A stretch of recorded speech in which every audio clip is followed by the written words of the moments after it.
I could write a book about all the lies and misconceptions that you hear in the media and in the comment section. Or I can encapsulate that all just by sharing one experience I had recently. And that was, someone said that I had become overweight. And I just wanted to show you that you should not believe everything you hear. There are rumors going around, there have always been rumors going around. Last year there was one, and the year before that, there was a rumor that I was shot and killed by a predator. That's when I had a channel in 2013 where I confronted only 2 people. The second one especially, I think, in dealing with him, I've never really been too much in depth with this guy. But I think my experiences with him, what he has done, should be highlighted, unlike some of the other people that I've confronted. Because this guy was the most bizarre predator I've seen. And it was really crazy. I think everyone should see what all this guy has done. And I wanted to emphasize a point that I made in my previous video, how dangerous it is to confront him and how stupid it is, given that there have been real victims.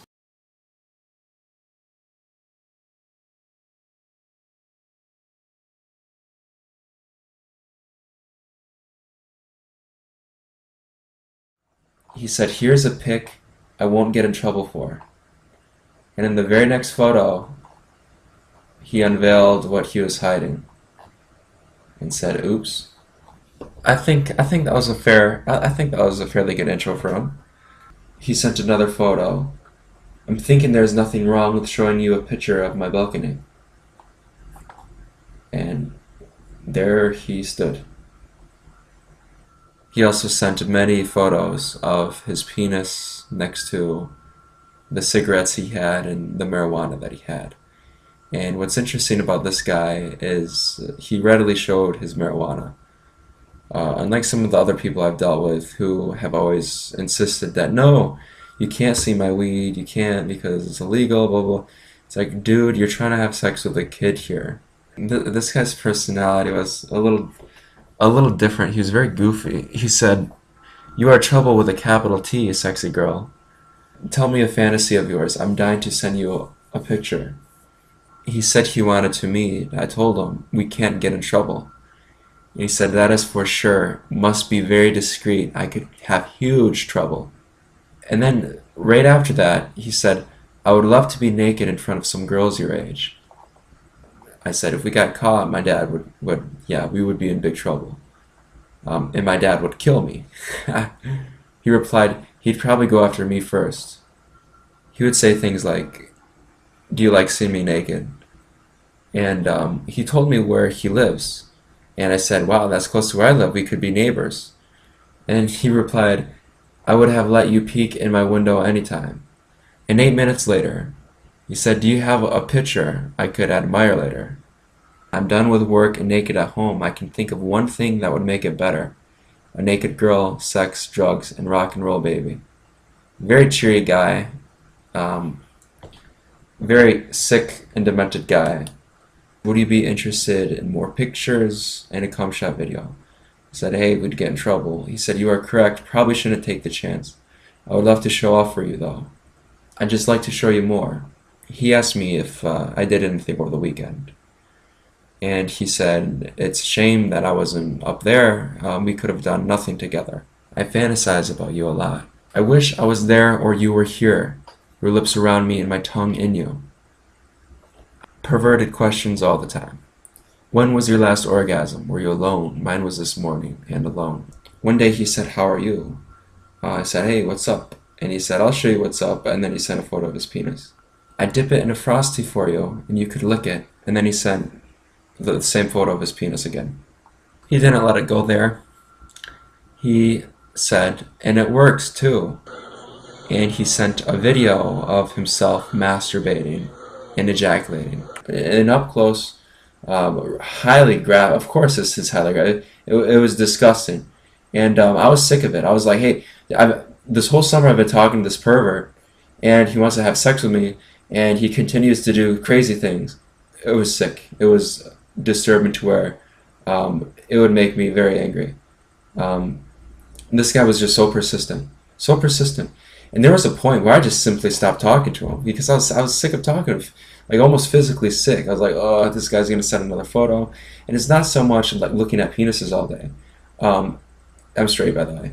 It was knowing that that he thought that he was sending them to a little girl, and that he actually wants to meet a little girl for sex. Because to me, I thought you gotta be. It was just so disturbing that he actually wants to do this. I'm thinking to myself, hey, this can be anyone else who he's talking to. Um, I thought that thank goodness I'd run into him. And here's the thing: this happened on June 16th, and 2013, and the video is dated 2012. And I thought, that's interesting. The file name was 2012, and all of the other file names that he's given me in the photos that I've seen were accurate, were current, right, as he was sending them. But this one was different. This one was July 2012. I thought to myself, if this is an older video, I wonder who else he sent this to. He would always allude to sexual things. Even we would just be talking about stuff. He would say, "My flight was canceled today, so I'm just sitting alone in my house, naked and aroused." He would always turn it into something sexual, and randomly he would just say stuff like, I'd love to share," and then he would send, of course, his penis, a photo of his penis, along with marijuana and cigarette, whatever else. Another comment he made that struck me was him saying, "I'm talking to a girl out here that is your age."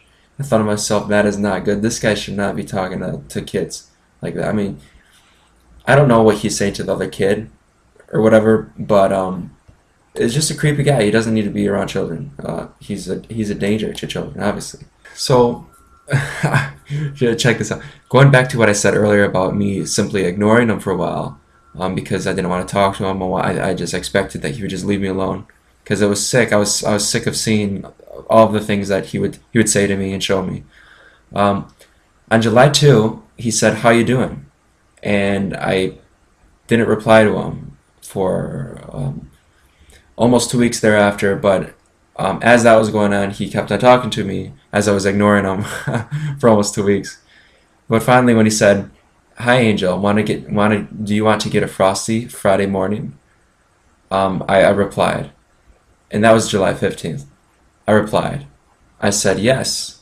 I said yes. My internet has been out for over a week. And he bought it. He bought that excuse of why I was ignoring him. "We will have to come up with a place to meet."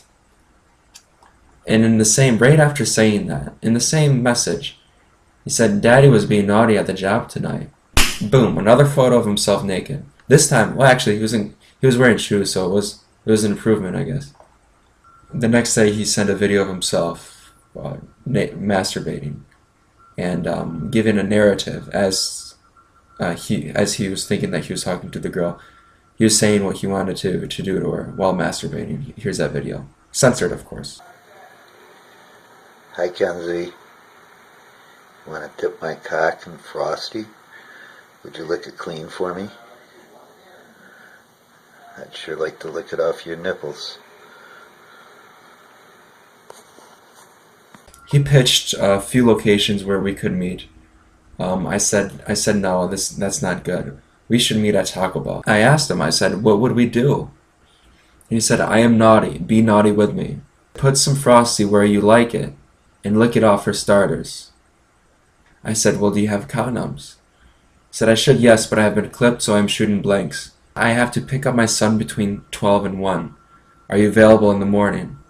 And it's funny because a day before we actually met, he said, "I sure hope you're not a cop or a TV show."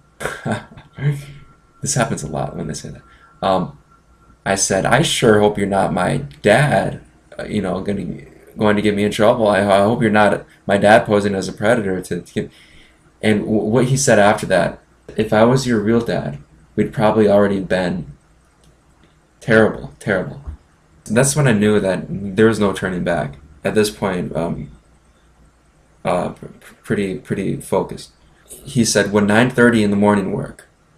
All I have to do is try and keep my hands off my cock until then. Could be hard. I mean difficult. Already is hard thinking about you." That night he said, "I'm looking forward to meeting you." I said, "Me too. And thanks for the Frosty." This could have been an elaborate scheme to obtain a Frosty if you want a free Frosty. I thought this is cool because it's all going to be over with soon. I'm not going to talk to this creep anymore. And so that was nice. I woke up, I checked my messages. He said, "Good morning, sweetheart. I have a black Ford Taurus. What will you be wearing? I'll park in the back near the back drive at Taco Bell. See you at 9:30." And after I read that, I thought, sweet. It's actually driving there. It feels like you're driving to your own funeral. It feels like you're about to die. But at the same time, it's so much fun.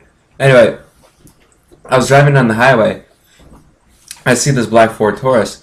I'm thinking, hey, we're 2 miles away from Taco Bell. Like, there's no way it's that guy, right? And it was a newer Ford Taurus. They're kind of newer at the time, that body style. I was expecting an older one for some reason. Um, I followed him. I followed that car off the highway. Like, please turn right. Please turn right on Leonard Street. He turned right. Like, yes, could be the guy. Could be the guy. So we're driving down Leonard Street, and that's when I got my camcorder out and started filming.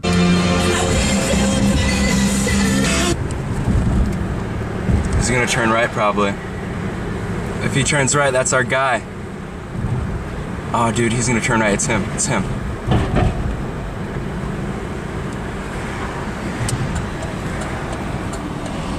What he was doing was he bypassed Taco Bell and he went around the back, and he was combing the area behind Taco Bell. He was going through all these little side streets and stuff. I know the area very well. So I knew what he was doing, and at one point we went right by each other, and then I saw his face, and of course of course I'm just some 20-year-old in a car, right? Just driving in the hood, right? And it's a great neighborhood, by the way. Northwest side of Grand Rapids is a great neighborhood. But we bypassed each other. I thought, that's the dude, and I was just so excited. I knew I would see him at Taco Bell. Eventually, I knew eventually he would settle. I knew he had a lot to lose. I feared me saying, "Hey, dude, what you did is sick and wrong, and I know you did this, and I know you did that, etc., etc." I feared talking about that because I didn't want him to react a certain way. So I left it at that. I just said, "Hey, how you doing?" I'll show you the video. What? How's it going? Good. Where are you going? I don't know. All right, stay here.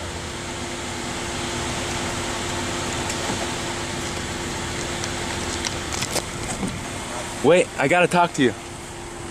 He's leaving. What a loser. He's after the little girl. And so, I mean, that's all I need. That's all I need. I needed to show that he showed up.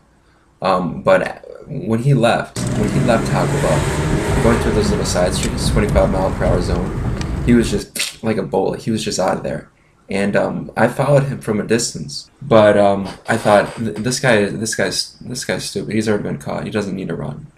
I reported him to the police. The police, I found out later, had arrested him, and he was he's in prison right now.